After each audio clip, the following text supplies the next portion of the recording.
Protect your DNA. BioPQQ can promote formation of new mitochondria. Infowarsstore.com.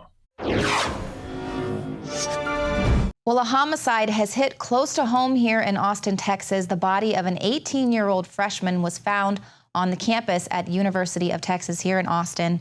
The identity of the student has been released. 18-year-old Haruka Weiser.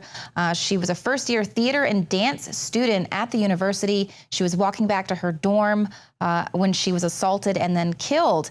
Now, the police, they haven't elaborated on what kind of assault she suffered, although an autopsy has confirmed it was death by homicide. Police haven't said how she was killed. Now, a person of interest has been identified on the CCTV footage. They're saying it's a black male, approximately 6 feet tall, and a $15,000 reward is being offered for any information that would lead to an arrest of this man. Now, it's very interesting considering this happened at UT because we have this whole anti-campus carry protest happening with the gun-free UT. Perhaps if this girl had been armed with reason, she'd be alive right now.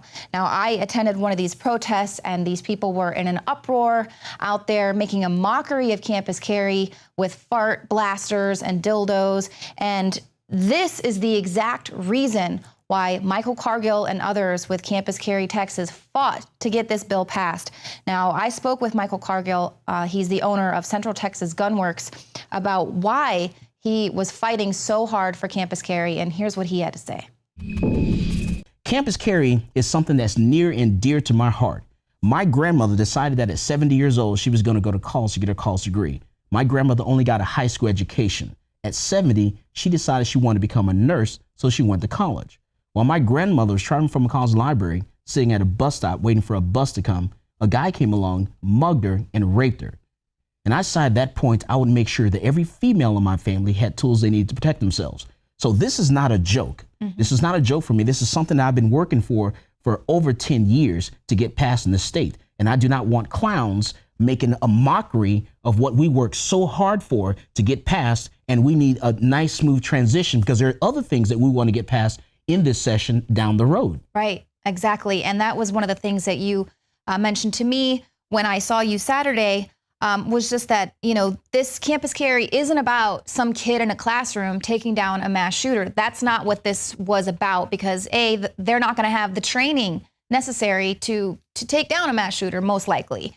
This is about self-defense. Yes, this is about my personal protection. This is about your personal protection. This is a license to carry a handgun. This is not about somebody being a one-armed security team trained to clear an entire building. This is not about that. This is about your individual personal protection and protection of your family and to protect yourself to stop someone from killing you. That is what this is all about, not to be made a mockery of or anything else. Well, the establishment media is once again having a freak out over Alex Jones and Roger Stone. Here on CNN, they aired his interview with Roger Stone and their plan to assemble at the Republican National Convention. That sounds slightly ominous. I mean, is that the way you want the delegates counted? Look, I mean, he said he doesn't want violence. No one wants violence. There's no place for that. He said that explicitly. I think he's just trying to say, I want this to be transparent, and I think that's fair. We at least owe that to the people. When you have the most of the American people going to vote for Donald Trump, we at least owe transparency. But what about what Katie said? The rules are the rules, and like these rules have been in place for a while now, and this is just how it's done. Sure, but can we step back and question them? So the fact that the establishment media is covering this plan to stop the steal just shows that they are terrified by the very idea that the voters might show up and try to influence the delegates there. I mean, I guess you need to be paying a lot more money to get the Republican delegates to do your bidding. If you're a voter, if you're one of the American people, don't you dare show up. How insulting. How dare you? Now, something else that the establishment is really concerned about and they want to keep a lid on is Obama's nuclear deal with Iran. In fact, the Justice Department kept the public in the dark about Iranian hackers until that deal was completed. On March 24th, the Department of Justice indicted 7 Iranian hackers for 2 cybercrimes. The charges result from the individuals' attacks on U.S. bank websites and the breach of a New York dam's control systems. Nothing to worry about there taking over the dam systems. Now, even though this indictment was just released to the public, it had originally been announced and then immediately sealed.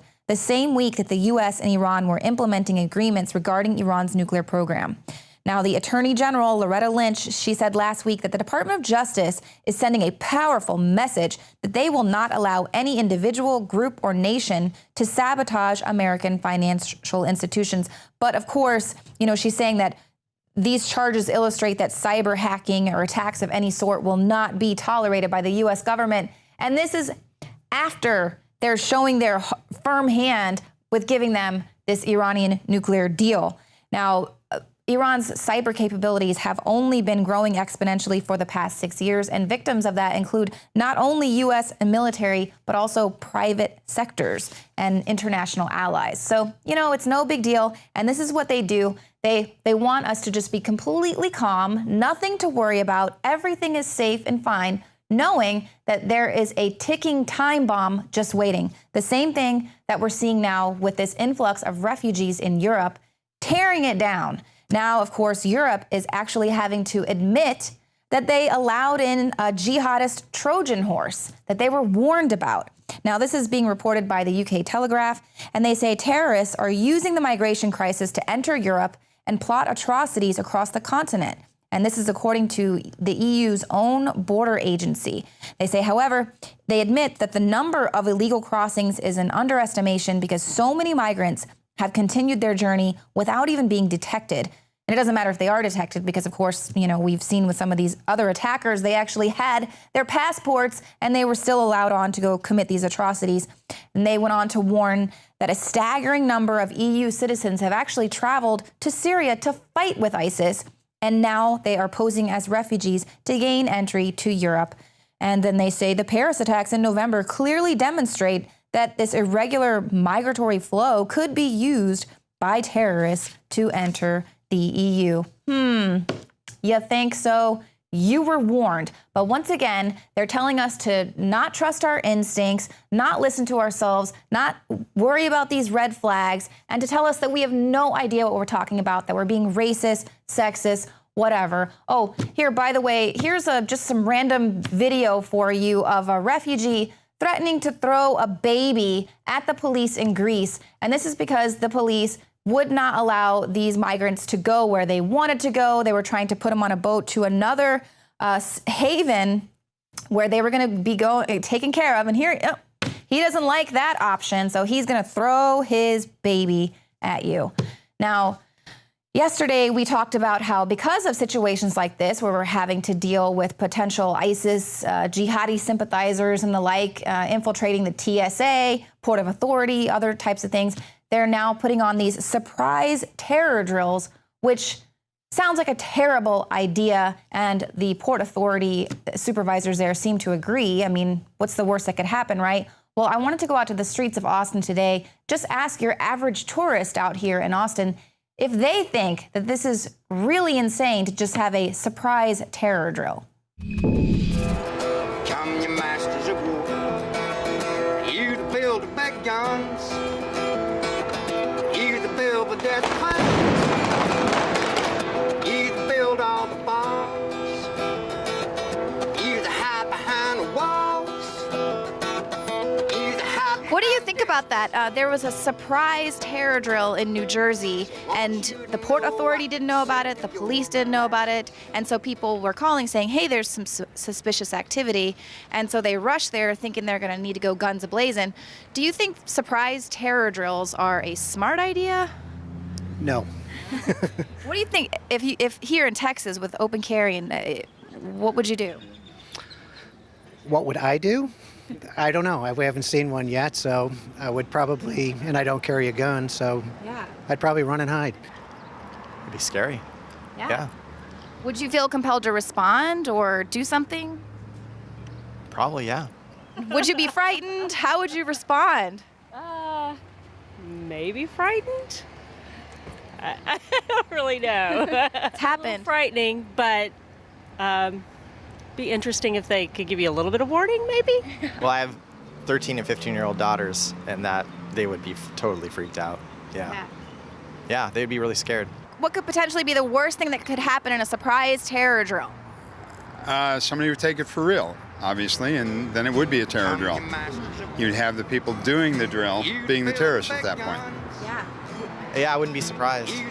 Yeah, if something really, really bad happened, like a self-fulfilling drill. You either hide behind the walls, you either hide behind desks. So I want you to know I can see through your masks. You either never have done nothing but built to destroy. You play with my world like it's your little toy. Now, speaking of another mass exodus, we've been reporting about how millionaires are fleeing their cities due to potential civil unrest. Well, now we can also report that millionaires are fleeing Chicago over the fear of civil unrest. They are panicked over potential race riots and, of course, the crime wave.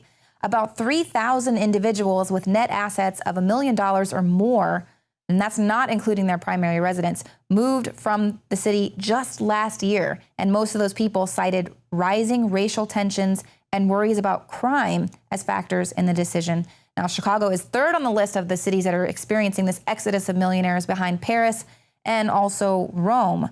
Now, we've previously highlighted the fact that it's this increasing wealth inequality, in addition to the rise of extreme protest movements like Black Lives Matter, that are providing this toxic cocktail. They were saying last year was going to be the summer of rage. Of course, it seems as though that's continuing on into this summer. We've reported that they're installing panic rooms in their big city apartments due to fears over this potential civil unrest.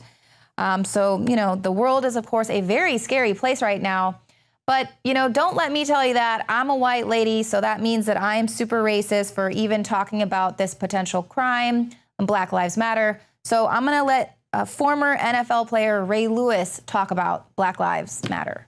I'm trying to ask the question if to the organization of Black lives, if they really mattered, then why not riot now? There was 141 murders this year, 82 murders last year at the same time. I'm trying to figure out in my mind why no one is paying attention to black men killing black men. Why we always find ourselves as the victims. And of course, it is the rising crime there in Chicago that is causing people to flee en masse. Now, let's take a little flashback to the city that sort of lit the match for all of this civil unrest and these race riots, Ferguson. Now, a lot of the issue there was with the policing, the police brutality, and now Ferguson, they did agree to police reform, but only if they could raise taxes on the citizens. They wanted the citizens to pay for their police reform. So this was according to the St. Louis Dispatch. They did agree to the DOJ mandated police reform, but the city was experiencing a $2.5 million operating deficit last year, and the budget fell by more than $1 million after the DOJ forced Ferguson to stop using fines and tickets to balance the city budget. And so that was where a lot of the issue was stemming from in Ferguson, is that they were targeting blacks and minorities, charging them millions of dollars in fines and fees. So it's more of a revenue rather than serving the public safety needs. And this is what they're saying law enforcement has come to, because, of course, cities across America use police to ticket citizens in order to balance the budget. So there you go, Ferguson. They'll stop harassing you, but you got to pay for it. And it's very interesting that, even though they're taking in all of this revenue, they still can't seem to balance the budget. Much like the rest of the country, we're taking in record amount of taxes, and we are still in massive debt. And now, according to the Tax Foundation, Americans actually pay more in taxes than food, clothing, and housing combined. It takes now 46 days of the year for Americans to pay off their federal, state, and local taxes. And guess what? Kids still want you to pay even more in taxes. Bernie says up to 75%, so that they can get free college, so that they can go to school and become idiots like these people who panicked after confusing a priest with a KKK member. So they're tweeting this out. Take a look at that picture. Someone tweets that out and they say, "Students, be careful. There's someone walking around in KKK gear with a whip." Oh my gosh. And so now they're tweeting out, can't you keep us safe? Oh my gosh. He was a Dominican friar.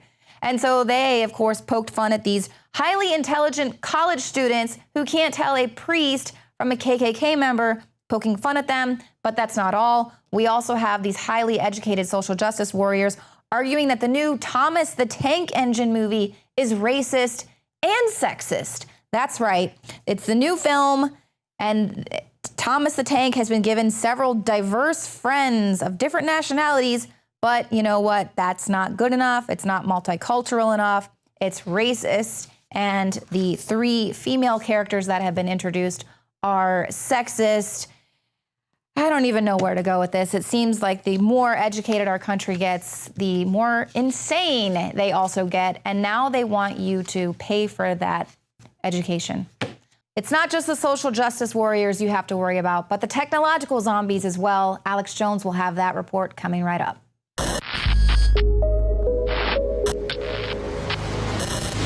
A lot of people ask me, what is the most important area of Infowars that runs the whole operation that is having such a big effect against the globalists?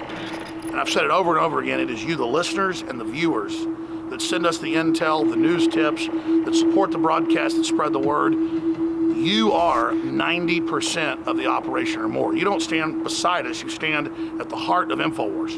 When I talk about the people at Infowars, from customer service, the shipping department, being just as important as our anchors, our researchers, our investigative journalists, and myself, it's absolutely true. Without this team that we've built over the last 20 plus years, we wouldn't be able to do any of what we've been doing. And that's what's so exciting, because we finally built up to a point where we now have the launch pad. Introducing AutoShip for InfoWarsLife.com, a new way to save time and money when you stock up on InfoWarsStore.com products. Again, ladies and gentlemen, when products are sold out, you're unable to get them, sometimes for months, but we hold back the products for people that have already signed up for AutoShip. When you choose AutoShip before checkout on your order at InfoWarsStore.com, we'll give you 10% off and give you guaranteed delivery of out-of-stock products that are on your AutoShip list. Plus, we're giving you free shipping on all orders above $50. Listeners have been requesting this for years because it's so easy to forget to reorder the products when you need them each month. Now it's finally here. AutoShip at InfoWarsStore.com and InfoWarsLife.com. It's easy. Go to InfoWarsStore.com, select your favorite product, click on the AutoShip, and choose how often you want us to send you another order. As you know, I coined the term 360 win, and with the new AutoShip feature at InfoWarsLife.com, it's a sure win. You add to that free shipping on orders of $50, it is a can't lose. Visit InfoWarsStore.com and save 10% off on your next InfoWars Life order by selecting AutoShip at checkout, and get free shipping on all orders above $50. That's InfoWarsStore.com, or call toll-free 888-253-3139.